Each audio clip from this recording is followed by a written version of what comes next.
My wife rejected me. In bed, don't touch me, I have self-respect. Next day, I rejected her demands. Don't ask me, I have self-respect. She lost her mind. Sup, Reddit. My wife thought she could treat me like garbage while I funded her lifestyle, then acted shocked when I finally stopped swiping the card, grab your popcorn, and enjoy the shit show. Name's Dean, 36 male. For the first 6.5 years, Grace and I had a solid marriage. We met at a supply chain conference in Dallas, bonded over terrible hotel coffee and worse keynote speakers. She worked in event planning back then, had her own thing going. We got married after dating for 18 months, bought a house in the Chicago suburbs, did the whole American dream routine. Things were good. We traveled, hit up Nashville, Austin, took a trip to Colorado. She had her friends, I had mine. We did couple stuff on weekends, grabbed dinner at that place she loved, watched movies on the couch, normal marriage things. Nothing that would make you write a country song, but nothing that would make you call a lawyer either. Then about 5 months ago, something shifted. Started small. Little comments about how I never put enough effort into date nights. Eye rolls when I'd suggest cooking instead of ordering. This new habit of correcting me in front of people like I'm some kid, your friend Carter, not Carl. We went to Mexico, not Miami. You're thinking of your other job. Her friend Monica started coming around more.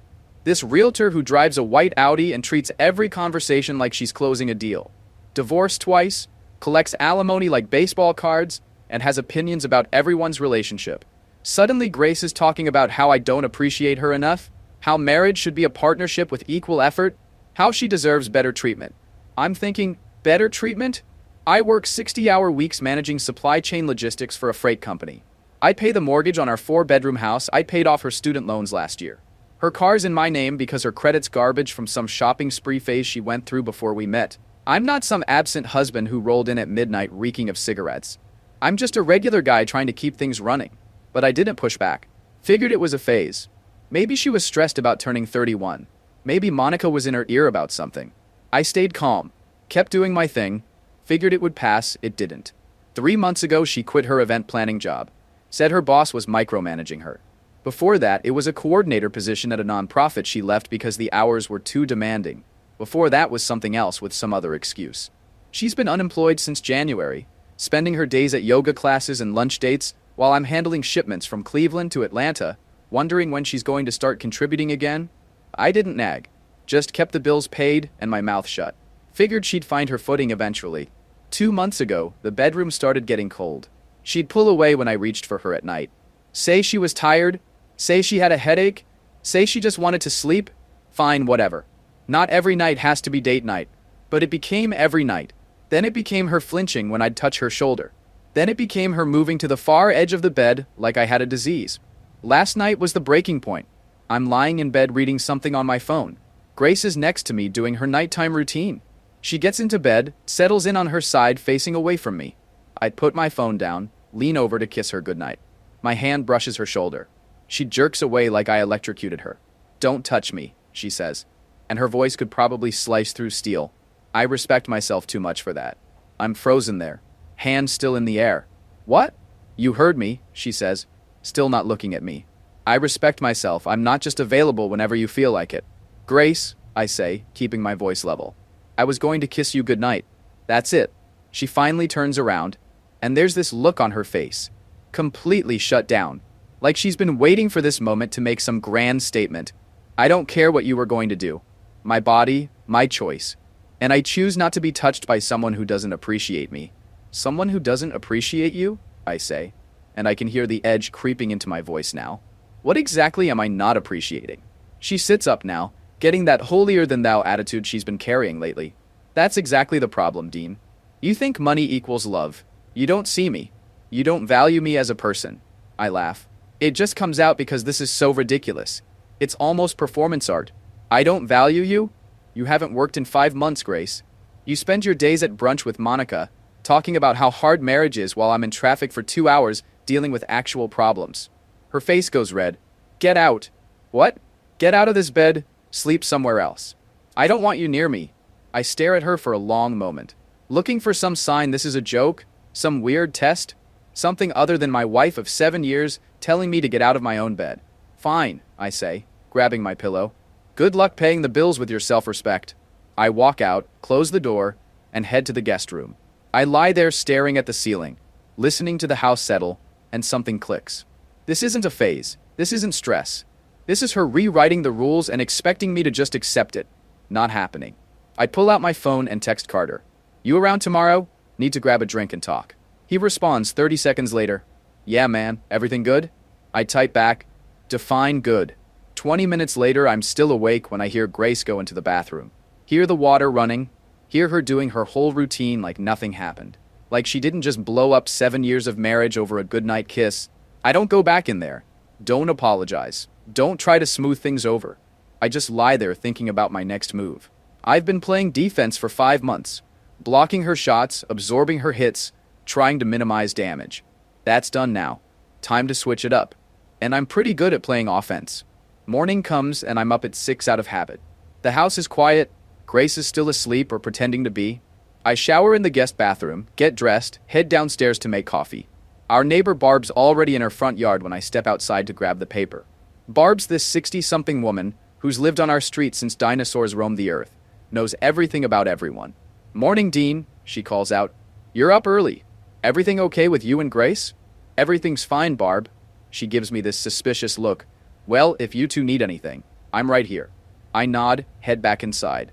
Barb's harmless, but she's also going to be all over this when things inevitably blow up. Note to self, when the divorce goes through, Barb's probably host a neighborhood meeting about it. Bring casseroles. The whole production suburban gossip networks make the CIA look like amateurs. Inside, Grace is up. She's in the kitchen in yoga pants and an oversized sweatshirt, phone in hand. She doesn't look at me when I walk in. Morning, I say, just to see what happens. She doesn't respond, just keeps scrolling. I pour myself coffee, lean against the counter. We doing the silent treatment now? I don't have anything to say to you, she says, still not looking up. Cool, I say. Then don't expect me to stick around tonight. Got plans. Her eyes flick up for half a second. What plans? Poker night at Carter's. I say it casual. I've been going to Carter's poker nights for 6 years. Same guys, same setup, twice a month like clockwork. On a Thursday? She says. Yeah, Grace, on a Thursday. Carter texted last night, moved it up because Owen's got some conference this weekend. Amazing how she can go from complete silence to suddenly caring about my schedule the second I mention going somewhere without her. Trying to control me while pretending it's concerned classic move.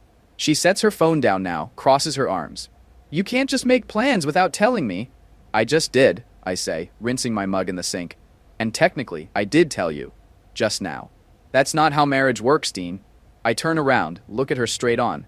You told me to get out of our bed last night because I tried to kiss you. You said you don't want to be touched by me. So I'm giving you space. Be grateful.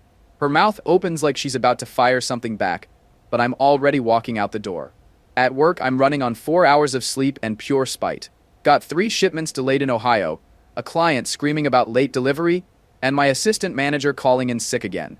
I spend 4 hours on the phone fixing other people's problems, then another 2 in a planning meeting that could have been an email. Carter texts around noon. You good for tonight or was that an SOS? I text back. Both. He sends back a laughing emoji and bring cash. I'm taking it all tonight. By 6 p.m. I'm at Carter's place.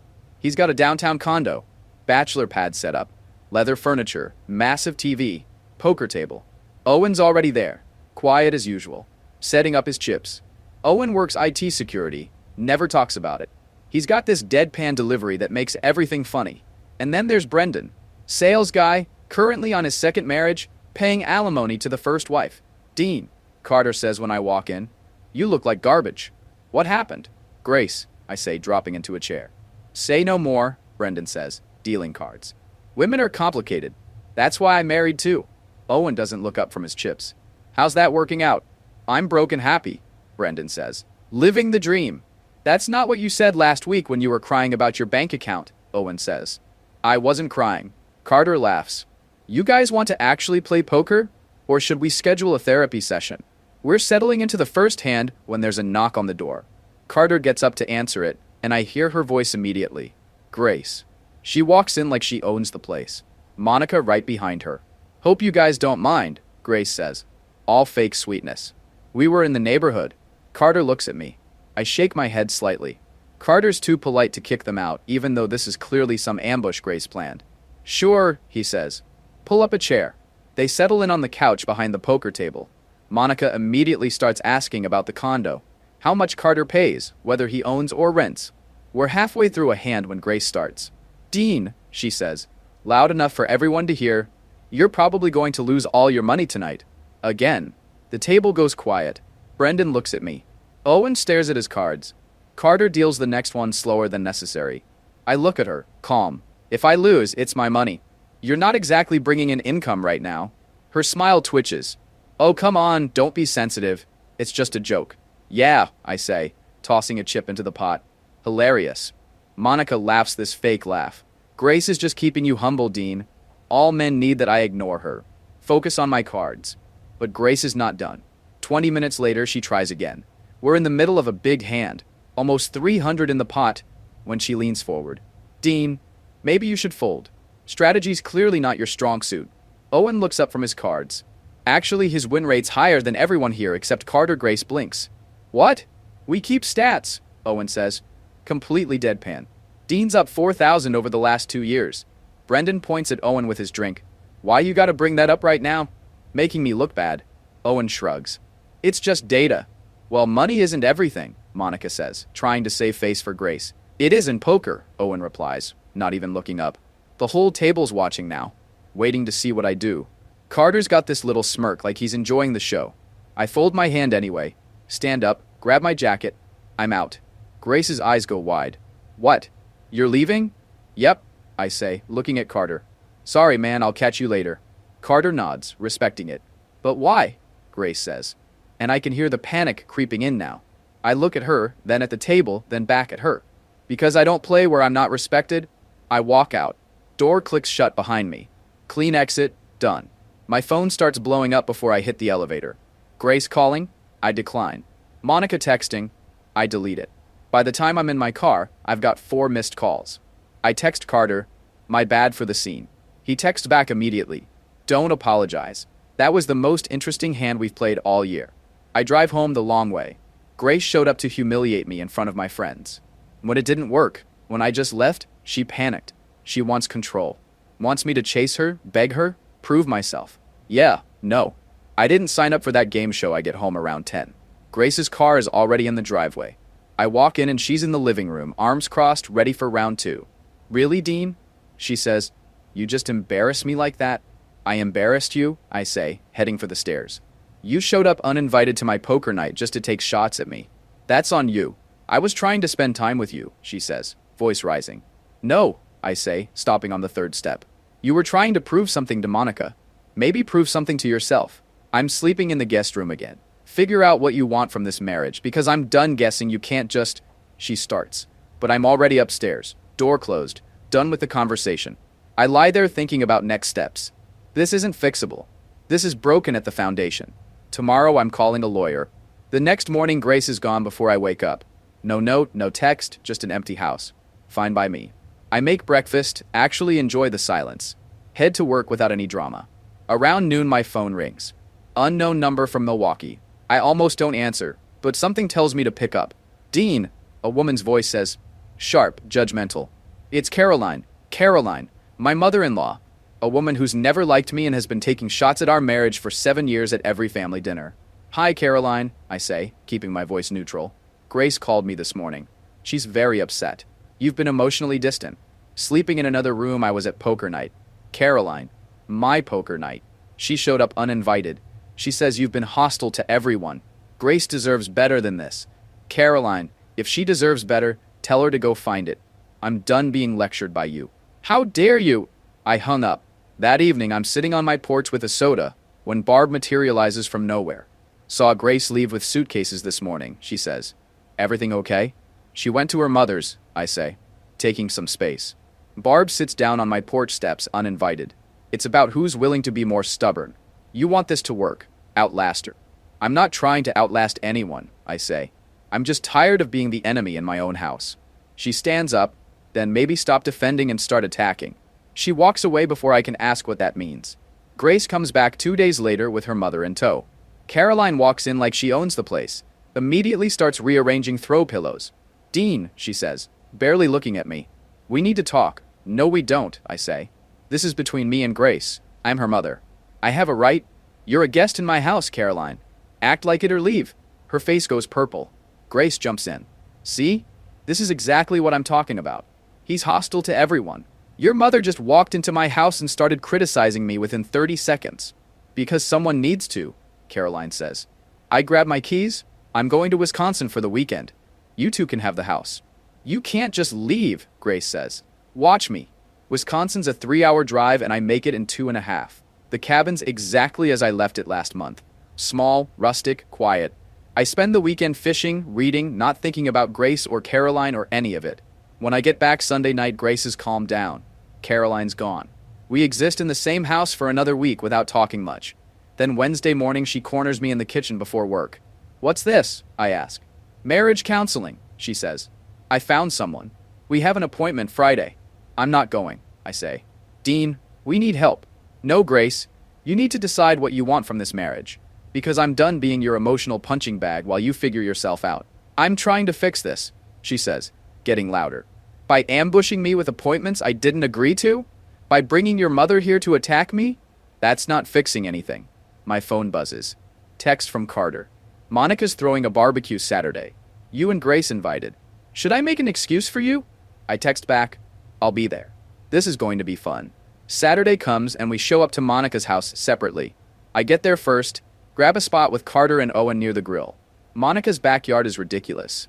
In-ground pool with a waterfall feature, outdoor kitchen with 3 different grills, professional landscaping divorce settlements apparently pay well. Brendan's there too, holding court near the drink cooler, with some story about a client who bought 30 hospital beds cash. Grace shows up 20 minutes later with Caroline in tow. Because of course she brought her mother.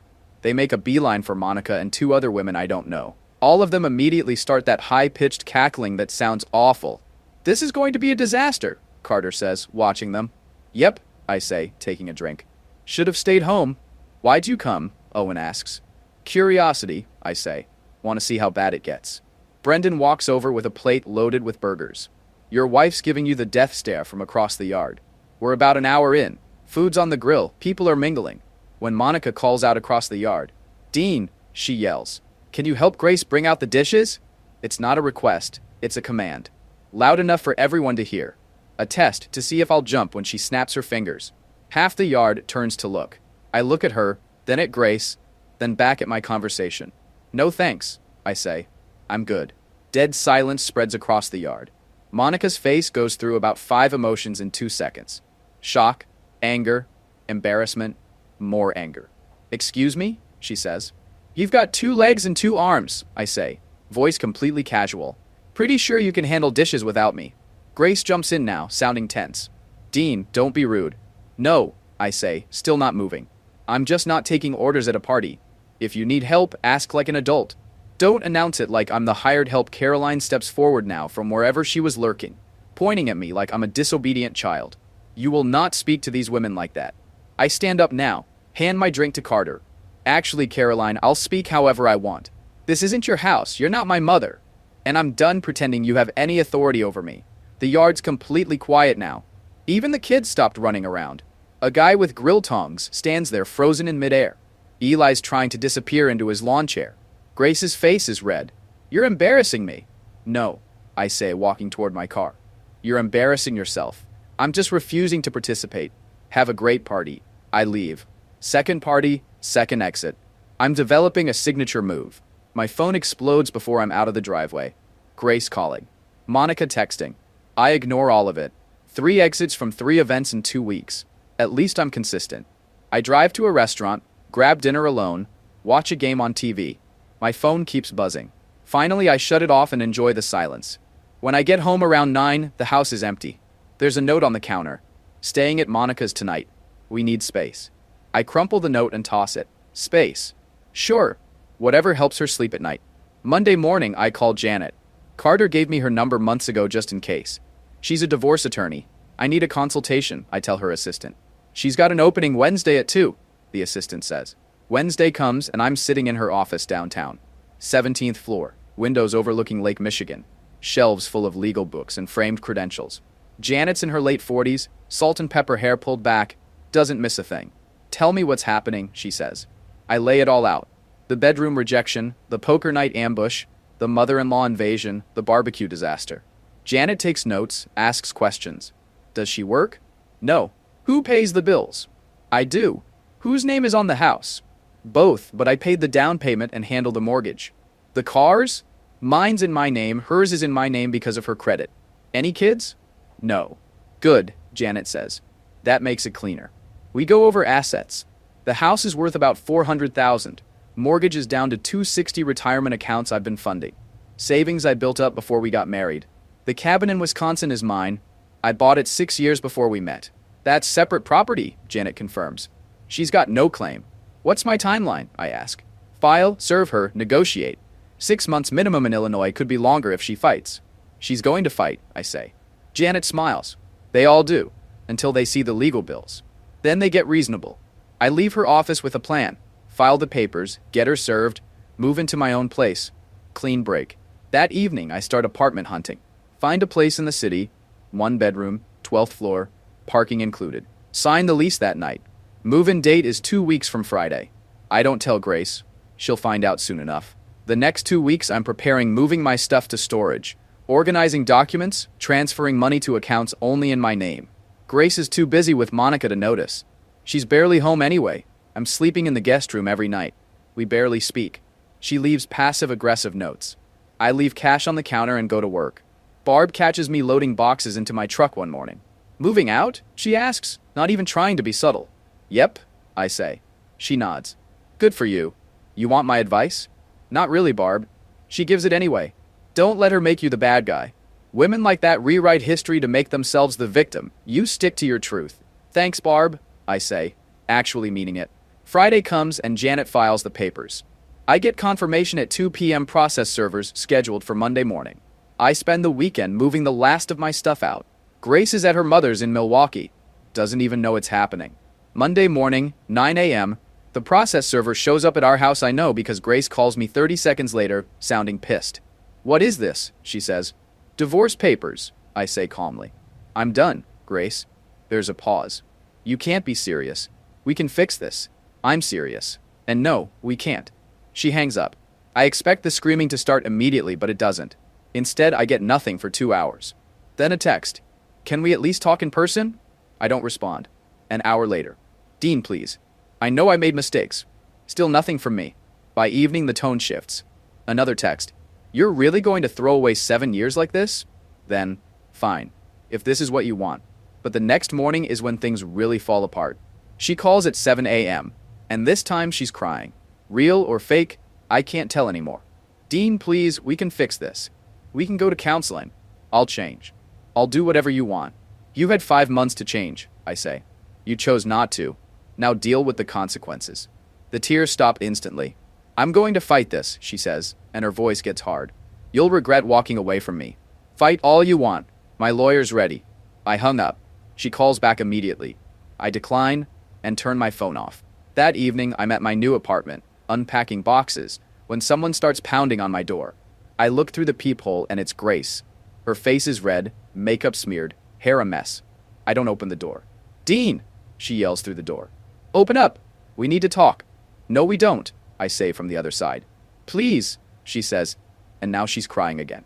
I was confused. Monica was in my head. I'll fire her as a friend. I'll do anything. Interesting how we're at the bargaining stage already. Usually takes longer. She must be more desperate than I thought. Grace, go home, I say. This is your fault, she screams, flipping instantly. You gave up on us. You quit. You're weak. I'm done engaging, I say. You've got my lawyer's number. Talk to her. I'll take everything, she yells. The house, the money, your retirement. You'll have nothing. You can try, I say. She pounds on the door for another 5 minutes. Yells threats, cries, begs, yells more threats. Finally, building security shows up and escorts her out. They call me after. Sir, is everything okay? Do you need to file a report? No, I say. Just a domestic situation. It's handled. Over the next week, she tries everything. Day 1, she tries apologetic. Long texts about how she's been reflecting. How she sees where she went wrong. How she wants to rebuild trust. I don't respond. Day 2, she tries bargaining. Shows up at my work with coffee, asking if we can just talk for 5 minutes. Security escorts her out. She waits in the parking lot for an hour before giving up. Day 3, she sends Monica. She corners me at a coffee shop near my office. Starts her pitch about how Grace is just scared and confused. I walk out mid-sentence. Day 4. The anger breaks through. Texts shift from apologetic to accusatory. You gave up on us. You quit. You're weak. This is all your fault. Day 5, she tries using mutual friends. People I barely know start texting me about giving Grace another chance, about how marriage takes work. I block them all, and it goes on. Each day she was getting more unhinged. Day 7. Carter texts, Grace is telling people you abandoned her for no reason. Just FYI. I text back, let her talk. The truth comes out eventually. Janet calls me Friday afternoon. She's making noise about wanting the house, spousal support, and half your retirement accounts. I told her to get comfortable being disappointed. What's our play? I ask. We offer her exactly what she's entitled to, and not a penny more. Illinois is equitable distribution. She gets half the marital assets. That's the house equity and retirement contributions made during marriage. No spousal support because she's capable of working. She can take it, or we go to court, and she pays legal fees. Sounds good to me, I say. By week 3, Grace is getting desperate. She starts posting on social media about betrayal and broken trust. Vague posts that are clearly about me. Monica shares them all with commentary about how men are trash. I don't respond. Don't engage. Just let her shout into the void. Then week 4 happens. I'm at the cabin for the weekend. Invited Carter and Owen up for fishing and grilling. Brendan was supposed to come but bailed last minute. Something about his second wife having a meltdown. Classic Brendan problems.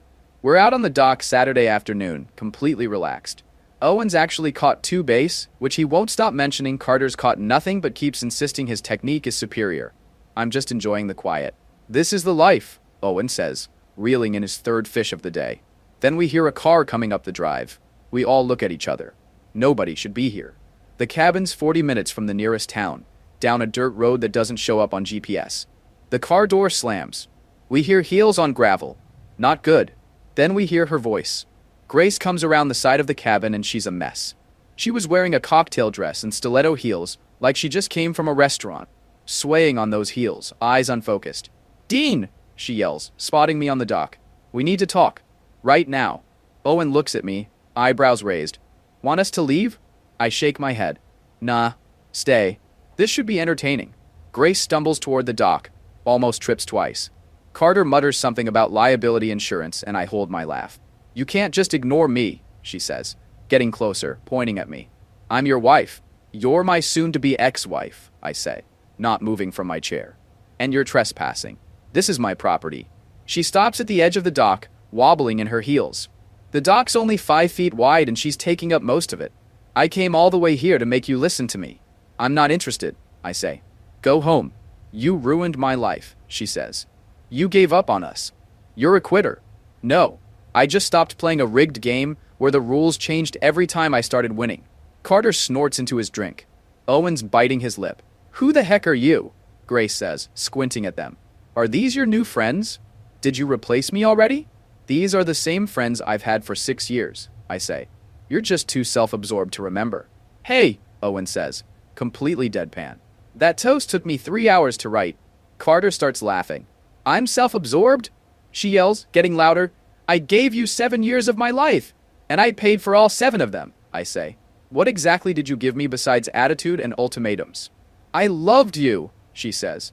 Like this is some grand revelation. You loved the lifestyle, I correct. You loved what I provided. That's not true, she says. Her voice cracks. Grace, I say, standing up now. You kicked me out of our bed for trying to kiss you. You humiliated me in front of my friends. You brought your mother to my house to attack me. You showed up at parties just to order me around like hired help. You made it very clear I wasn't good enough for you. So I left. That's on you. But I regret it, she says, full on sobbing now, makeup running everywhere. I was confused. Monica said I deserved better, and I believed her. Monica's divorced twice and miserable, I say. Maybe don't take marriage advice from someone who can't keep one. Carter raises his drink. Cheers to that. You're being cruel, Grace says. I'm being honest. You wanted better? Go find it. But you don't get to show up drunk at my cabin throwing tantrums because I called your bluff. I came here to fight for us, she says. No, I say. You came here because you're realizing nobody else is going to put up with your BS. She just stares at me, tears running down her face, makeup completely destroyed now. Owen stands up, holding out his phone. Ma'am, you should probably get a ride home. You're not in any condition to drive. This is none of your concern, she yells at him. Then she turns back to me. This is what you want? To humiliate me in front of strangers? You humiliated yourself, I say. I hate you, she says. I shrug. Join the club. Your mother's president. She lets out this sound, half scream, half sob, and turns to storm off dramatically, which would have been more effective if she wasn't unstable and wearing 4-inch heels on a wooden dock. She makes it maybe 5 steps before her heel catches between 2 boards. For a second she's teetering there, arms windmilling like she's trying to take flight. Then gravity wins. She goes down face first, full-on faceplant into the dock. The impact makes this hollow thud that echoes across the lake. Her dress rides up, one shoe flies off into the water with a plop, and she's just sprawled there, making this muffled sound into the wood. Owen's got his phone out before she even hits the deck. Carter's physically shaking with the effort of holding his laugh. His face is turning red. Grace pushes herself up slowly. Pieces of dock stuck to her forehead. There's a red mark forming on her cheek. Her hair hangs in clumps. She looks like she just lost a fight with a ceiling fan. Screw all of you! Did you just take pictures? Did you? She slurs at Owen, still on all fours. Video, actually, Owen says. Delete it right now! Owen looks at his phone, swipes a few times. Nope, I don't think I will. This is quality content. Carter loses it. Just starts laughing. Deep, gasping laughs. The kind where you can't breathe. Grace struggles to her feet. One shoe on, one shoe gone. The red mark on her face is already starting to bruise. She's got splinters in her palms that she's trying to pick out, while maintaining whatever dignity she thinks she has left. You're all terrible people, she says, voice shaking. I hate all of you. She tries to storm off again, realizes she only has one shoe, takes it off, and throws it at me. Misses by about 3 feet. It lands in the lake next to the first one. Well, now you're littering, Owen observes. Should we call the DNR? Carter's sitting on the dock now, just completely unable to function from laughing. Grace limps barefoot toward her car, dress torn at the hem, looking absolutely defeated. Carter pulls out his phone. I'm calling her an Uber. She's definitely not driving. Good call, I say. Also, send me that video. Already did, Owen says. This is the best thing I've filmed since my nephew's birthday party when the clown got attacked by wasps. 10 minutes later, an Uber shows up. The driver takes one look at Grace's wrecked face and torn dress and his jaw drops. Carter talks to him, probably tips him extra and explains she's upset, not abused. Grace gets in the Uber still crying. Her car sits in my driveway. Both her shoes are in my lake. Carter comes back to the dock. Well, that was dramatic. Wait till her lawyer sees the settlement offer. I say. Owen's still looking at his phone, grinning. I'm definitely making stickers of this. We fish for another hour. It's quiet except for the water lapping against the dock, the occasional bird call, and Owen periodically snickering at the video on his phone. 6 months later, the divorce is final. Grace got exactly what she was entitled to under Illinois law. Half the house equity after selling costs. Half the marital retirement contributions. Her car. That's it. No spousal support. The judge ruled she was capable of working. She tried arguing emotional distress and abandonment. The judge shut both down fast. Total legal fees cost me $8,000. Worth every penny. She moved in with Monica permanently after the house sold.